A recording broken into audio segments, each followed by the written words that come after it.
Thank you. Oh, okay. Thanks.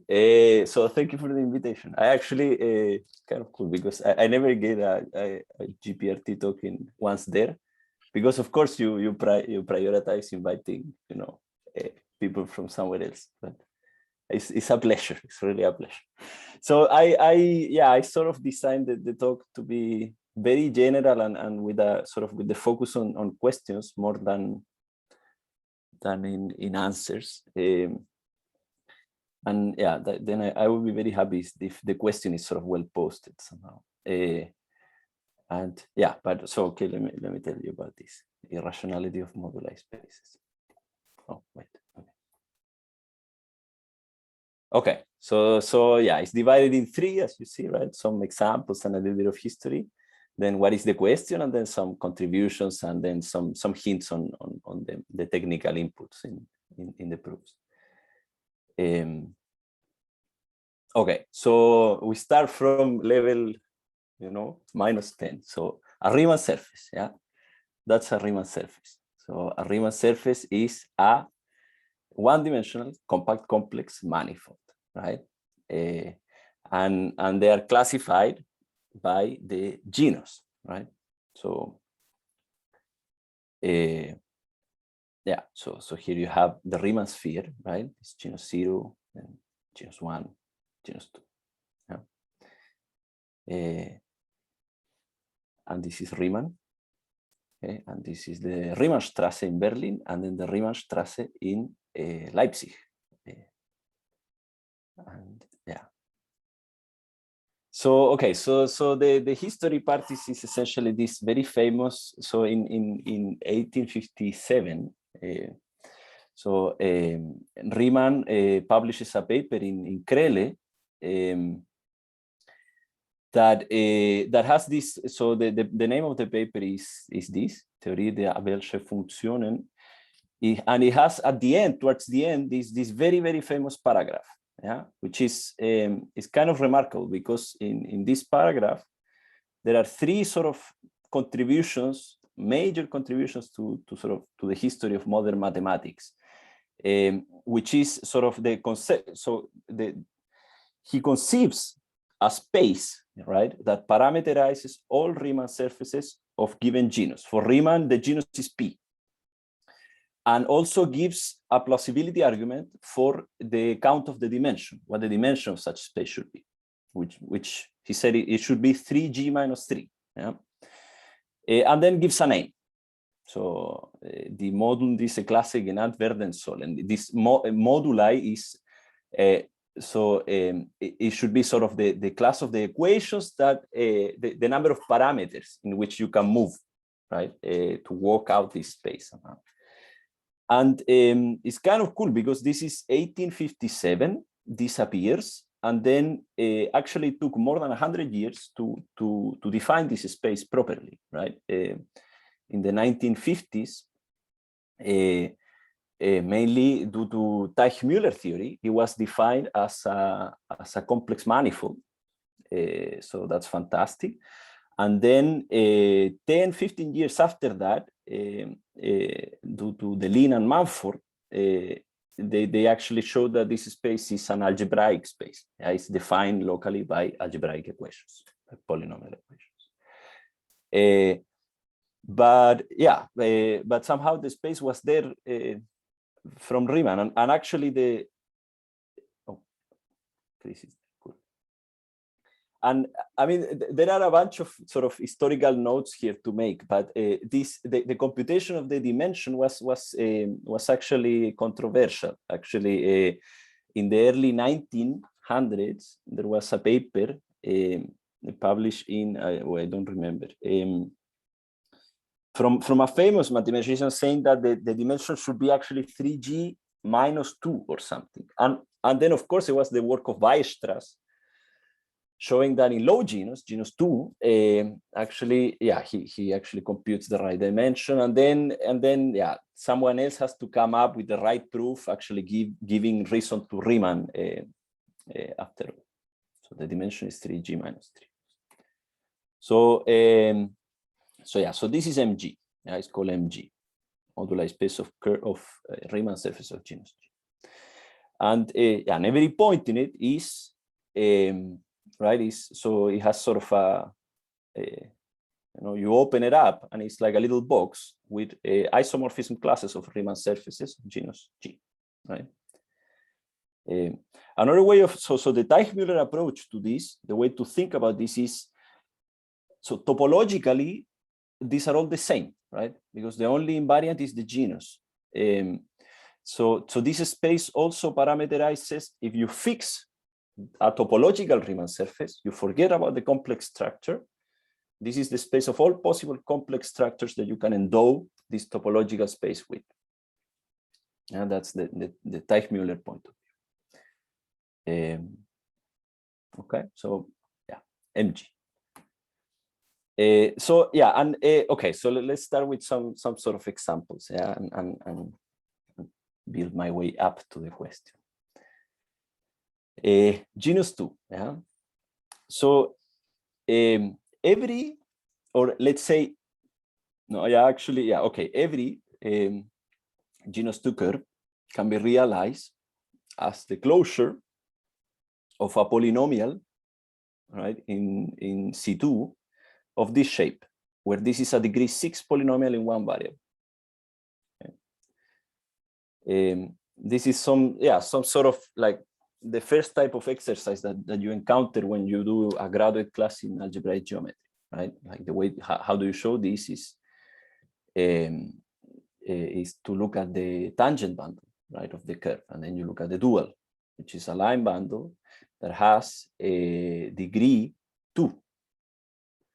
And then it actually has 2 sections. So this map gives you a 2-to-1 map to P1, and then the map is exactly the one here that forgets,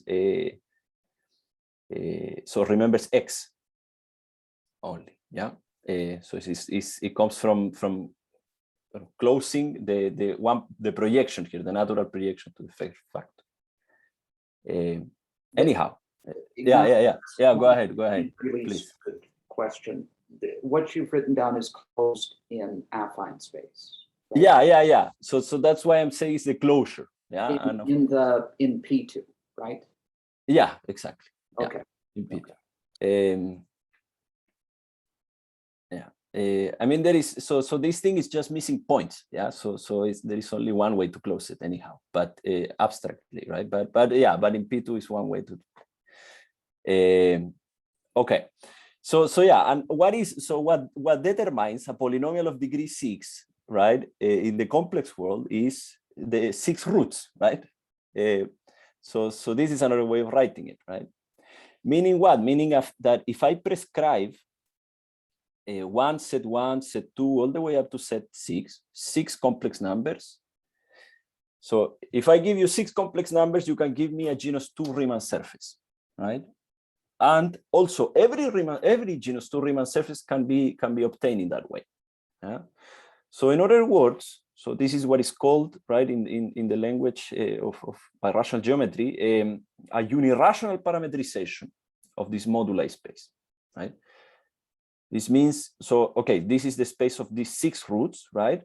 And the map is the obvious one, right? Is you grab the 6 roots and then you form the equation. Yeah? So, but this is sort of, in some sense, a very strong thing. Somehow, like you can walk M2 by moving 6 free parameters, right? So there is sort of a map to walk through M2. Yeah? Okay, so how about genus 3? One can do actually the same exercise, yeah, to look at the canonical bundle and so on, look at sections, you see the degree. Actually, the canonical bundle here embeds the curve, right, in P2, and the degree is 4, and so on. So it looks exactly like the vanishing. So it looks like the closure of the vanishing of a degree 4 polynomial in 2 variables. Yeah. And then so let's just be a little bit more precise. So it's what Peter said, is the closure in P2, right? You just take the homogenization of the polynomial to make it homogeneous in 3 homogeneous coordinates, right? And then you take the vanishing. So yeah, and what is a degree 4 homogeneous polynomial in 3 variables, right? This looks like this, right? And if I made the computation correctly, there are 15 monomials, right? Are there 15 monomials in degree of degree 4 in 3 variables? Okay, so then there is exactly prescribing the coefficients, right, that appear here. Then then these are all degree 4 polynomials, yeah, homogeneous degree 4 polynomials in 3 variables. So again, we can do the same, right? We just have found a unirational parametrization of the moduli space of curves of genus 3, right? Which is, you give me these 15 complex numbers, and I find, and I give you the corresponding Riemann surface defined by the vanishing of that polynomial, right? Ignacio, can you maybe say a word about what you mean by unirational? So this is what is called when you can do this, when you can dominate. So what I mean is exactly this: is that I will define this properly. Yeah. So unirational parametrization means a unirational. So a variety is unirational if it's dominated birationally by a projective space. So birationally. So yeah, that okay. It admits a map. Yeah, everywhere or almost everywhere defined from C to the power n to the variety dominant. Yeah. Okay. So, yep. Thank you. So yeah, I'm also cheating a little bit here. This map is a rational map. Yeah. Somehow not rational, but this map is not surjective. It's dominant. So the word every here has to be taken with a pinch of salt. Is what is called a very general one. But let's just forget about that for the moment. Yeah, I'm gonna get a little bit more precise in a bit. But anyhow, for us, right? So every genus 3 curve can be described, right, as the vanishing of a polynomial of degree 4, right? Meaning you can walk through this space by just moving these 15 parameters, right? And these parameters are free. They don't, they're free parameters. They don't satisfy relations. Okay, and this is the last time, and then I go to the general statements. Yeah, so okay, you do the same exercise for genus 4. Yeah, and these are really sort of exercises. Yeah, so then every genus 4 curve, or a very general, genus 4 curve, can be realized as the vanishing of now 2 equations. Right, this is in P3 now, of one of degree 2 and one of degree 3 in 4 variables. Yeah, it's what is called a complete intersection, right, of a quadric and a cubic surface in P3. Okay, so again, we can do exactly the same. Like how many, I don't know how many monomials are there, of degree 2 in four variables and of degree 3 in 4 variables, right? But count them, right? And then then by moving the coefficients, you can actually, right, realize all possible degree 2 and degree 3 homogeneous polynomials in 4 variables. And since every genus 4 curve is the vanishing of one of these, right, of the vanishing of 2, one polynomial of degree 2, one of degree 3, if you step in any genus 4 curves, right, so you can, it's the same thing, right? You find a unirational parametrization. You can parameterize this map by moving n many free parameters. Okay, so it's like a map, right? So it's almost like being sort of an Euclidean space somehow, like, right? You have a north and a south and an east and a west and n many directions. Anyhow, okay. So let me Ignacio, maybe it's not very important, but they're not entirely free. You can scale all them by the same factor, at least in the case of genus 3 and 2, right? So it's really a map from projective space to M. Yeah, absolutely. Absolutely. Very good. And then there's also a symmetric group in the story, but maybe all of this you've kind of sweep under the rug and it doesn't really matter. But you still can do it somehow. I mean, it's true. So I'm not saying that the map is injective, right? I'm not saying that for every two choices of these parameters, you find two different curves, right? I'm certainly not saying that, because also the dimensions don't match. As you can see, this is not 15 dimensional. Yeah. So yeah. I don't know if it is or it isn't. I don't know what the dimension of M3 is. So what was the dimension of M3 again? It's 3 times 3 minus 3. So it's 6 dimensional. Okay. Oh. Right. So yeah, I think maybe I'm but somehow you can do this, right? It's not unique. You're right. It's not that two different sets of coefficients will give me. I mean, yeah, it is possible that I can realize the same genus 3 surface as the vanishing of two different polynomials, right? I see. As you say, right? If you rescale the coefficients also, right? Those two give you the same. So yeah, it's a bit of a stupid map, right? Because there are many directions that actually you land in the same, but still, right? Somehow, if you move freely these 15 parameters, you walk through the whole space, right? You have found all genus 3 curves. That's what I want to say. That doesn't make sense? I don't. Yeah. Yes. Okay. So yeah, let me make it a bit more precise here. So the fundamental invariant in algebraic geometry that measures how complicated a variety is called the Kodaira dimension. Yeah. And this is a number, yeah, that it is, I mean, yeah, depends on your view, but it's somewhat complicated to compute. Yeah, let's say like that. Depends on the input, of course, but it's a number that goes, it can be minus infinity or 0, 1 up to the dimension. Okay. And those varieties that have negative Kodaira dimension equals minus infinity. Yeah, so this is, yeah, there are essentially 3 classes of varieties, right? Contain one, so from stronger to weaker, yeah, all of negative Kodaira dimension. One is the notion of being rational, and rational means being birational to a projective space. Okay, so bimeromorphic. There is an open here and an open here, such that these two are isomorphic. Okay. The next notion is unirational, which means that it's dominated, that the variety is dominated by a projective space. Okay. So of course, being rational implies being unirational, but not necessarily the other way around. And the weakest one, there are also intermediate notions, yeah, but these are sort of the main ones. I don't know, the ones I chose. So the weakest is being uniruled, and uniruled means that I can, so through a general point in my variety, I can find a P1 passing through it. Yeah, or if you want, there is a family of P1s of rational curves over some base dominating my space X. Okay.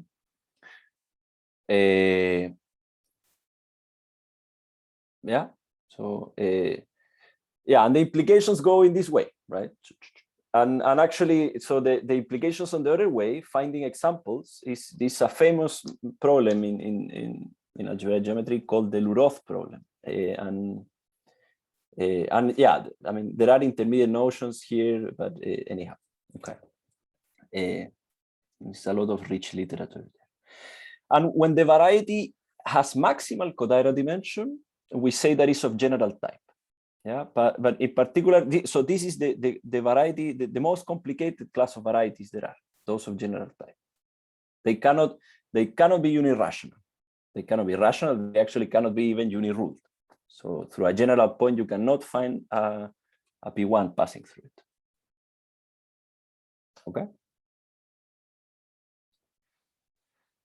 And yeah, this is mainly work of Severi, which is exactly what we did.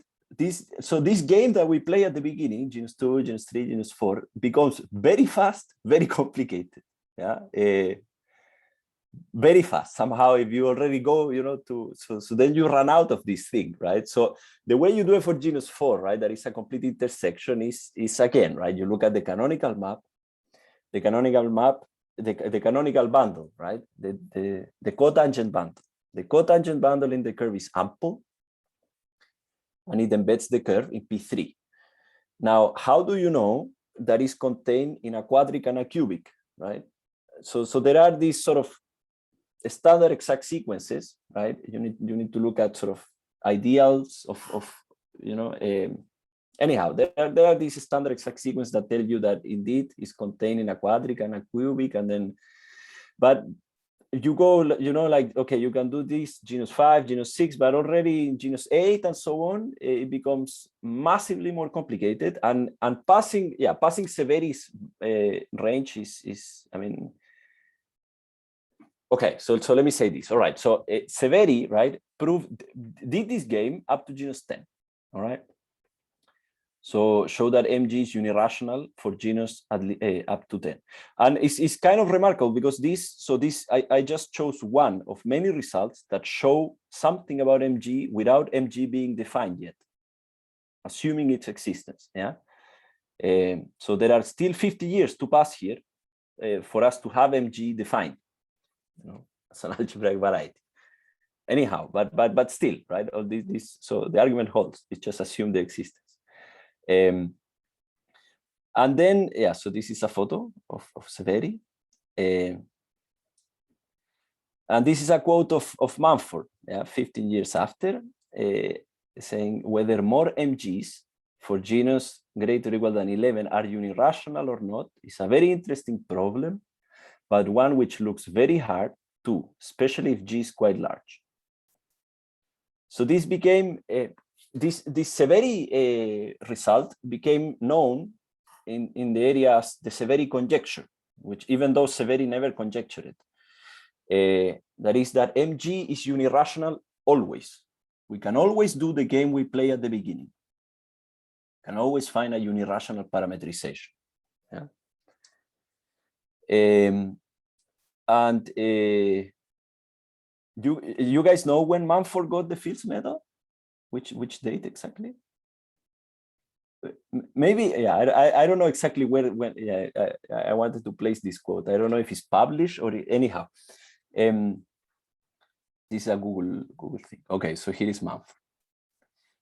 And then, yeah, a few years later, actually, Eisenbach. So this is first a paper of Harris and Mumford, which is the main contribution here, and then there was a subsequent paper with Harris and Eisenbach. They show that MG is of general type for genus at least 24, meaning it can never be unirational. It cannot even be uniruled. Okay, you cannot even find a rational curve passing through a general point. So yeah, this came actually at the time, it came as a surprise. Now we kind of understand this much better, but at the time it came as a major surprise. There are famous mathematicians that actually strongly believe Severi's conjecture. And yeah, but it's false. So here is a photo of the three of them. So yeah, the question is, okay, it's of general type. It's very far from being rational. And can we measure that? So how irrational is it? How far is it from being rational? Okay. And so sort of a relative, I mean, a parallel story here that actually was developed, a little bit later than MG, but is completely parallel, is the same question for the moduli space of K3 surfaces. So K3 surfaces are, wait, here it is, the definition.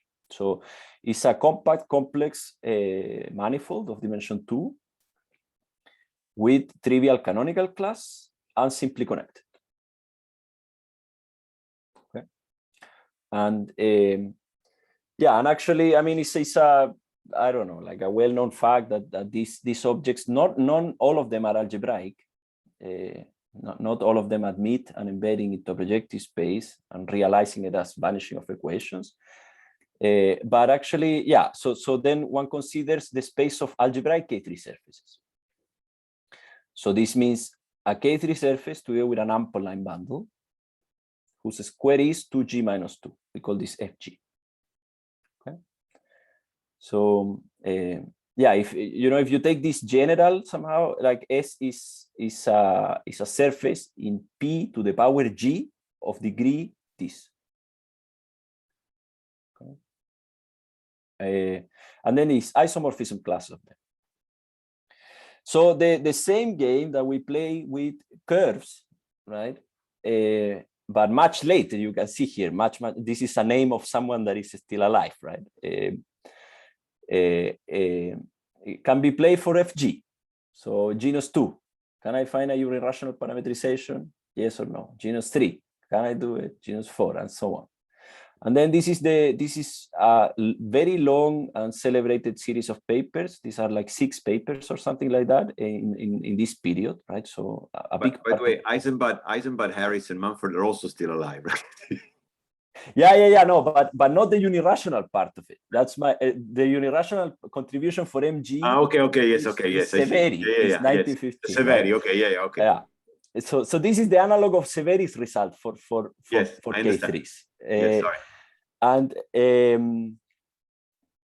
yeah, and so yeah, a major part of Mukai's sort of work is actually this, and this is the fact that he found concrete unirational parametrizations of FG for all these genera. Okay, and this was very recently 2 were added here, 14 and 22 here. You see. These are 2 papers of Farkas and Verra from 2018 and from last year. But now, yeah, so I think like by the time of Mukai's result, we were sort of much more acquainted with codility dimension of moduli spaces. It was done also for moduli of abelian varieties and so on. So we were not at all expecting that they are all unirational. Somehow, and you can also see the same phenomenon that somehow the arguments in level of complexity go up exponentially. So these last results are very involved. Whereas, a genus 2 K3 is you can also show it's sort of an exercise in algebraic geometry to show that it's a 2-to-1 cover of P2 of the plane branch along a sextic curve. Also by looking at anyhow at what this map does, this line bundle. Okay. So yeah, so as expected, right? So these are a result of Gritsenko, Hulek, Sankaran from 2007. FGs of general type starting from G63. Okay. And the question still stands. So, okay, so for genus large, this is very far from being rational. This is actually of general type, which is sort of the farthest you can go from. But still, how, so somehow, yeah, the idea is how do we measure? How far is it from being rational? How irrational is it? And this is the notion, this is a sort of a notion that has been around in the literature for a while, but actually brought sort of, it has some revived interest in the last few years and goes by the name of degrees of irrationality. So let me define it. It's an invariant that is very easy to define. So the degree of irrationality of a variety X, we denoted IRX, is the smallest possible degree of a rational map to a projective space of the same dimension. So a finite map. Yeah. Does it make sense? If you want, if you like algebra better, it's the smallest possible degree of extensions from the field of meromorphic functions of X to a purely transcendental extension. Right? So the smallest possible degree. I don't know if, yeah, anyhow, if it makes you happy. These are two sort of equivalent notions. So the smallest possible map I can have, to a projective space, the smallest degree, right, possible finite map that I can have to a projective space. Can this be infinite? Sorry to ask a super stupid question. No. That's a good question, and the argument for that is it is algebraic, yeah, an algebraic variety. So if it lives inside a projective space, you can always take a linear projection You see, so and the degree will be the degree of the variety. So yeah, so if it admits some embedding in some projective space, you know that, right? That the degree will bound this number. Does it make sense? Yes. Okay, and the weakest, so there are also intermediate notions, yeah, but the weakest is this covering gonality, which is the smallest possible gonality of, I have to tell you what the gonality is, yeah, but the smallest possible gonality of a curve passing through a general point. Okay, so let me just, I don't know, spell this out. So it's the smallest possible gonality C, yeah, for which there is a curve fibration here, dominating my space, where the gonality of the general fiber is C. And the gonality is the degree of irrationality for the curve, is the smallest possible degree of a map to P1. So an hyperelliptic curve has gonality 2, right?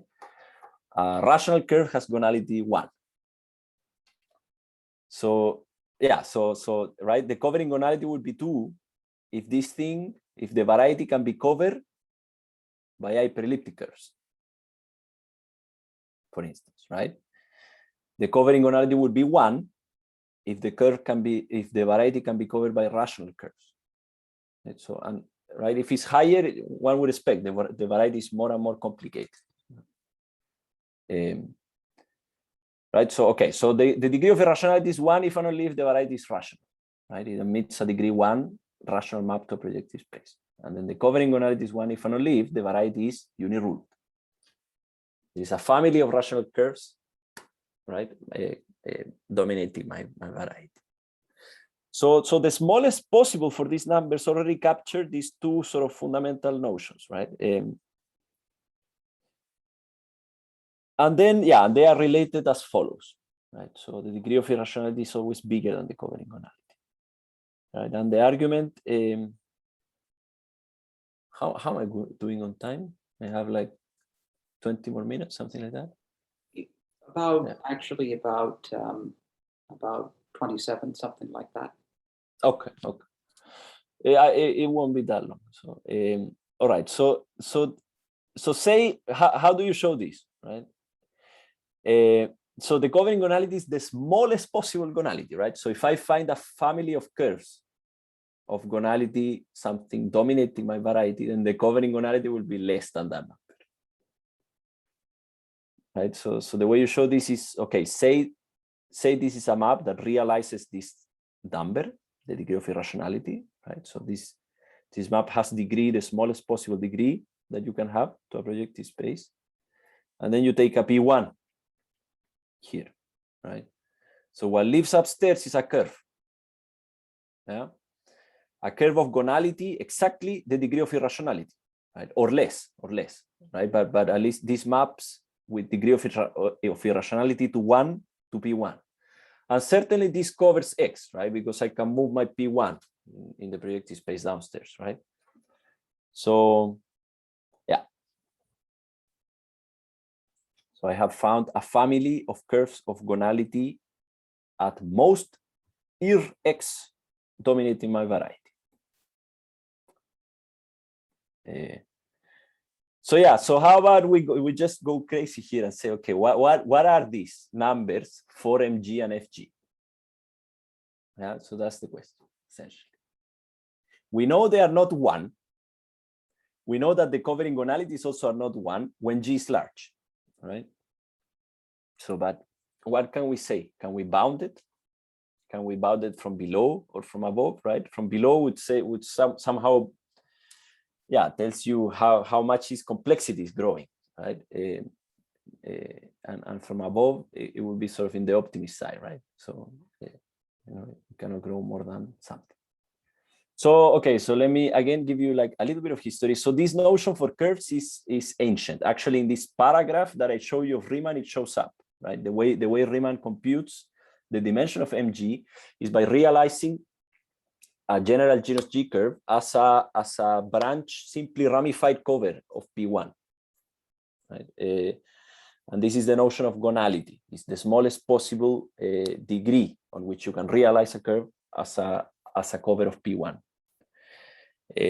So yeah, this is sort of it comes. I mean, it's a fundamental notion. It comes together with MG in the way you compute the dimension, and also then in Brill-Netter theory and so on, right? So the way Eisenberg-Harris showed their Eisenberg-Harris-Mumford showed their theorem actually is by studying loci in MG where the gonality is smaller than expected.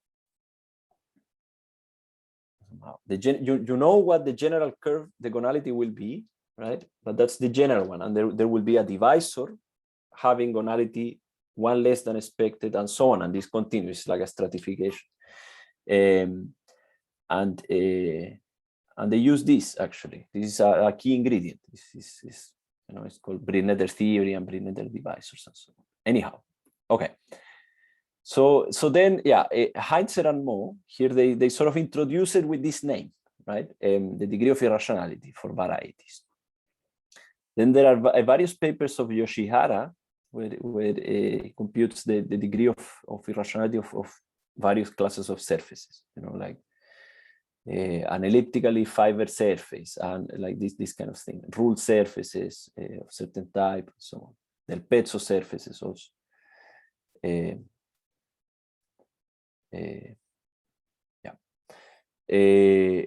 Okay, then yeah, Lopez Pirola, they compute the covering gonality of a smooth surface in P3 of degree D. Okay. It's actually D minus 2. Then Bastianelli, this is 20, so computes the covering gonality of this surface. And then bound the degree of irrationality. And then, yeah, recently this is sort of the paper that revived the interest in this invariants. This is Bastianelli, De Boy, Ein, Lasserfeld, and Ullery, where they do this for smooth hypersurfaces in any dimension. Yeah. So they actually bounded the covering gonality for any, and compute the degree of irrationality for a very general hypersurface of degree D. And it's also D minus 2, by the way. Okay. Yeah, but yeah, and there are many more contributions somehow, but anyhow, okay. Okay, so when you fix a K3, not the moduli but a K3, an algebraic K3, right? So let's say XH is a polarized K3, yeah, of degree 2G minus 2, of genus G, we say. So then there is this classical argument of Bogomolov-Mumford, which is actually published in a paper of Mori and Mukai, where yeah, so the argument says that X can always be covered, so a K3 can always be covered by elliptic curves, possibly singular. No? And elliptic curves are hyperelliptic, so their gonality is 2. They always admit a 2-to-1 map, right, to P1. Another way of seeing this is elliptic curves are degree 3 curves in P2. Right, so you can always take a projection to a P1 from a point in the curve, right, and that gives you a 2-to-1 map. Anyhow, that's one 2-to-1 map. But, okay, so meaning the covering gonality of any K3 is 2. That's it, right? It's not 1 because we know that it cannot be uniruled, because for a variety to be uniruled, the canonical boundary has to be negative. But it's so then, yeah, it's 2. It's exactly 2. It cannot be bigger than 2 by this argument, right? But it can be covered by elliptic curves. Okay, and a student of Lasserfeld-Stapleton showed that the degree of irrationality is bounded by a square root of the degree, essentially. It's O of square root of the degree. Okay, and that's all we know. Yeah, for K3s. Yeah, not yet for moduli, but for K3s. And for MG, is much worse, the extent of our knowledge. We have a bound, but it's horribly big. It's higher than exponential, actually, on G. And the argument goes as follows. So as I said, this arrow goes back to Riemann. This is the space of degree D maps of a curve of genus G to P1. It's called the Hurwitz space. Yeah, simply ramified. And we know that a very general curve here can be realized. I believe that maybe I made a mistake here with the sign, but anyhow, this is some fixed number. A general curve of genus G can be realized as a cover of P1 always. And the very general, so the general one, the degree of that is actually G plus 3 over 2 is the floor of that for a general. So yeah, meaning there is always a dominant map here. Yeah.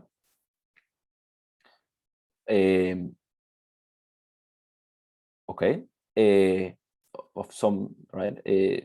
Yeah, this is right. The degree of the cover has to be at least the gonality of the general curve. And then there is another map that actually, so this is the space of maps from a curve to P1 of degree D. So you can always forget the source of the map and remember the P1 together with all the image of the ramification, all the branching. Right. And then this is up to order. So we quotient by Sn. N is this big number. Yeah. And then this number is essentially, yeah, I don't know, it's Riemann-Hurwitz, right? It's this sort of classical stuff. So yeah, the cool thing is that all the ingredients here, I mean, all this map and this correspondence is very old, is heavily studied, but there is no formula for this number, for the degree of this map. In other words, if you fix a P1 and you fix branch points, how many curves of genus G I can build as a degree D map ramified over those points? We know it's finite, it's a finite number, but how many? There is no closed formula for that in general, right? For every G and D somehow. I mean, if you put genus 2, then sure, we can count, I think. But yeah. But still, this variety here is rational. It's birational to P to a projective space. So by the same argument, if you take a P1 here, upstairs you will have a curve of gonality bounded by at most this number, right? And all these curves cover this pass through a general point upstairs. They cover this space, so they will also cover this space, right? Because this is dominant. So we have this bound. And yeah, I don't know. I have to stress that, okay, we don't know. These numbers are pretty important actually in Gromov-Witten theory. They appear, right? As I mean, there are sort of generating functions for these numbers, and then these generating functions satisfy some properties and so on. But a closed formula for each one, we don't have. We have, and we also don't have the asymptotics in general. We have the asymptotics if you fix one of the two. So if you fix the degree and make the genus go to infinity, then this is exponential. And if you fix the genus and make the degree go to infinity, this is also exponential. Okay. But yeah, and the coefficient here is a big number depending on the thing that you fix. This is sort of it's factorial in nature somehow. The coefficient here will be sort of a factorial in D or so. Anyhow.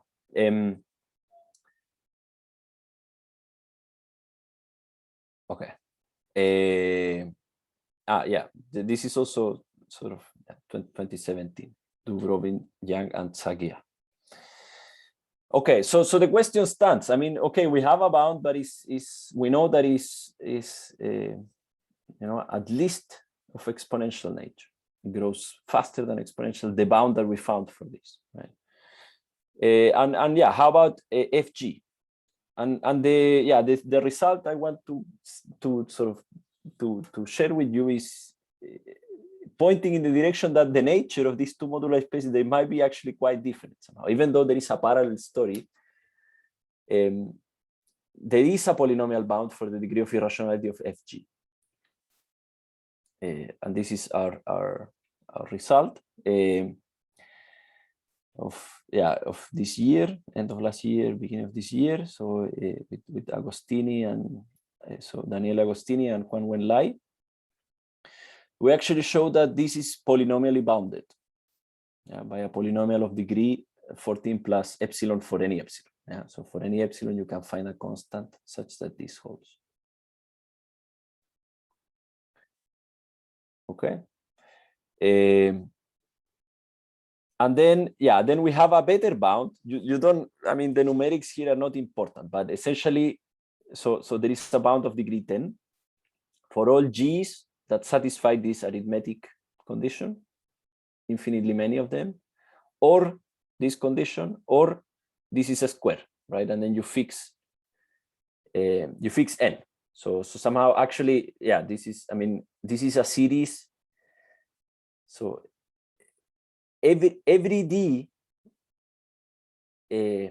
minus something is a square, right? So, but what I'm saying is that if you fix the something and you take all these for which this is a square, then all this, D, by the way, D is 2G minus 2. Then all these G's, they will do this.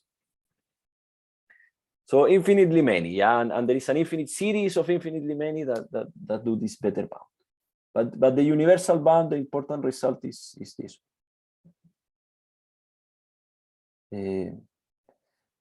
But still, I want to tell you a little bit about what is involved in the proof of this one, because this is a bit easier than the first one. So the main ingredient, our main sort of technical input here is what is called Kudla's modularity conjecture, which was recently solved in full generality. This is a bit unfair. I should have put a longer list of names here, but Brunier and Westerholm, they show this. This is one person. So this is not three people. This is one person and then Brunier. But this was sort of the last bit of generalization. But then there was work of Kudla and anyhow. So about theorem 1, this epsilon here, this constant here comes from actually from the number of Fourier-Mugai partners of a very general K3. So it's kind of cool that this actually shows up. Fourier-Mugai partners are, so two K3s are Fourier-Mugai partners if their derived categories are equivalent. If they are derived equivalent. And then if you fix one that has actually Picard rank 1, then this is the number. So the number of Fourier-Mugai is a closed formula. We know a closed formula for the number of Fourier-Mugai partners, but I don't know. I find it sort of nice that it shows up. And theorem, the second theorem is actually sort of the ingredient is the same. Is Kudla modularity conjecture, which was known for codimension 1. This is the work of Borcherds. And then, why these numerics appear is essentially due to the geometry of cubic fourfolds, the range A, the range B, geometry of Kushel-Mukai varieties, and then C is essentially sort of Hodge special K3s and hyperkähler fourfolds of K3 2 type.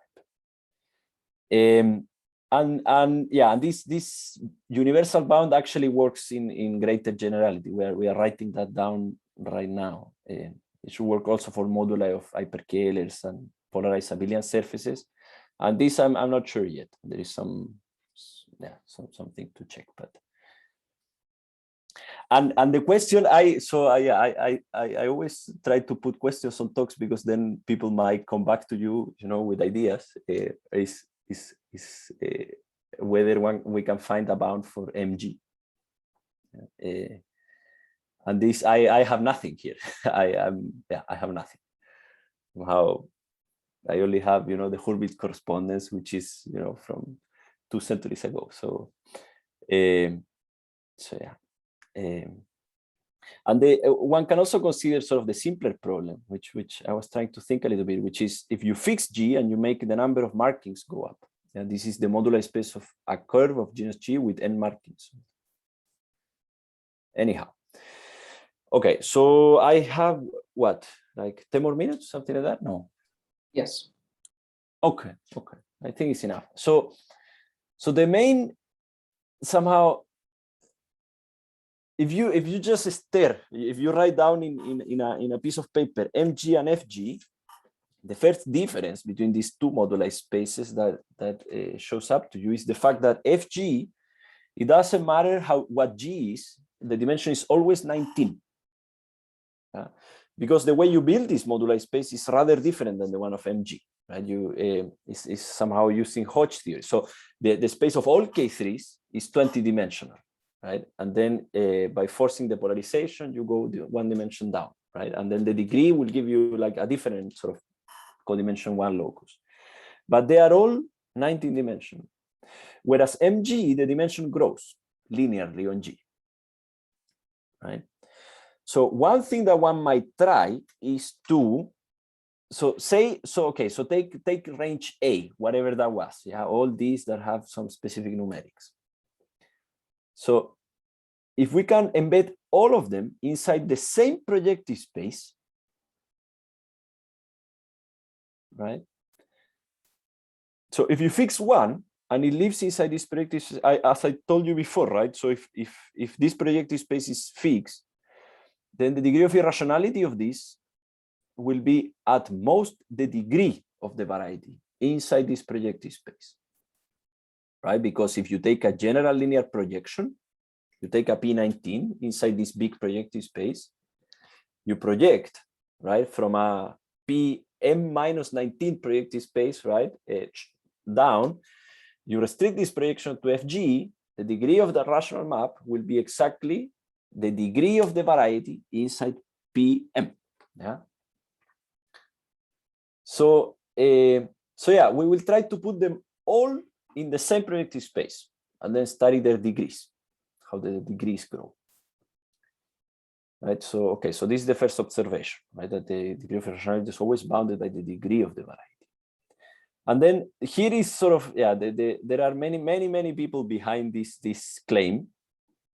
But let me name, yeah, Borcherds mainly, yeah, and then why these numerics, this is the work of Hassett for range A, the Var-Iliev-Manivel for range B, and then the Var-Magritte for range C, is that there is a modular form of weight 11, yeah, for the full, sort of the full modular group, with Fourier expansion at infinity, given by something like this, where the degrees of all these, they appear as coefficients of this modular form. And yeah, this is somehow, I don't know, at the beginning I was reading, when I was reading this and started thinking about this project, I thought this is, you know, this is esoteric mathematics somehow, but it's so powerful because now, okay, so first, I mean, the space of modular forms, for once, I mean, they already have shown to be, you know, of extraordinary use, and mainly the fact that they encode number theoretic questions, but they live in a finite dimensional vector space. So if you are able to determine finitely many coefficients, you have the answer, you have your number theory answer for all of them, right? So this is the same, right? What is the degree of all these varieties inside here? If you know finitely many, you know them all, right? Because the degrees appear here as coefficients of the Fourier expansion of some modular form. And the other thing is that once you have that, you can breathe in peace somehow, because this is the expansion at infinity, right? I mean, this is a modular form, so it has to be holomorphic at infinity, right? So then these coefficients cannot go nuts, right? Somehow their growth has to be controlled, because it has to be holomorphic. So, and this is actually quite classic somehow, that the coefficients grow as O of n, right? Which coefficient? To the power, the weight minus 1. In this case, 10. So that's how the 10, the G to the 10 shows up, right? The degree here cannot grow more than n. So this cannot grow more than this to the power 10.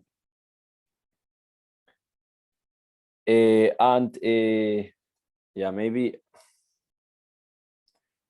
I should stop. Wait, let me see what I have. Yeah, I have here sort of the. Yeah, no. Well, how much time do I have, Peter? 6-7 minutes, something like that. Okay, so maybe just one thing, if just some words, yeah. So the moduli space, you don't have to read this, yeah, but the moduli space of K3s, it can be built as a what is called an orthogonal Shimura variety, yeah, which is some real quadric quotient by an arithmetic group, which somehow spectacularly, this is the annals paper of Bailey and Borel. It turns out to be a projective variety, complex projective variety when we take the quotient. And yeah, this is by now is sort of kind of classic, but the point is that Shimura varieties constructed in this way, they come with natural divisors, which are called Heegner divisors. And then the work of, say, of Hassett, so identifies FG as a Heegner divisor inside the period space of cubic fourfolds. So you take sort of the moduli space of cubic fourfolds is also a Shimura variety, now of dimension 20. And then for all these G's in this range, FG shows up as a Heegner divisor, which is some sort of natural sort of Shimura variety defined subvariety of codimension 1 divisor. And then this theory now comes, so this is, let me just show here, this is the theorem, just to have it somehow, Borcherds theorem, which we needed an upgrade actually to phrase it like this, otherwise one needs some sort of cover. But anyhow, says that if you put, so Heegner divisors are essentially sort of, their index is 2, a rational number, and then this is something that lives in a finite group, the discriminant of the lattice. Anyhow, like the only input is a lattice, and then you can do this, you can do all this game. And then it produces you infinitely many of these divisors, and then if you arrange them in a generating series, the word generating series means just this formal sum here, with all these symbols, this turns out to be a modular form with coefficients, line bundles or divisors. And that's what we use. So we realize FG as Heegner divisors inside the period space of a different type of variety, right? Cubic fourfolds, say. Infinitely many of them, and then and then the fact that the degree here shows up as coefficient of a modular form is by taking some sort of natural projection here. So yeah, if you take a natural map from peak M C to C, then you actually get an honest modular form, where everything here is very explicit somehow. It's a vector valued modular form for the full group with this weight and an explicit representation of SL2. Okay, but these are, sorry for that. I think I tried to say too much. Yeah, so that's it. Thank you.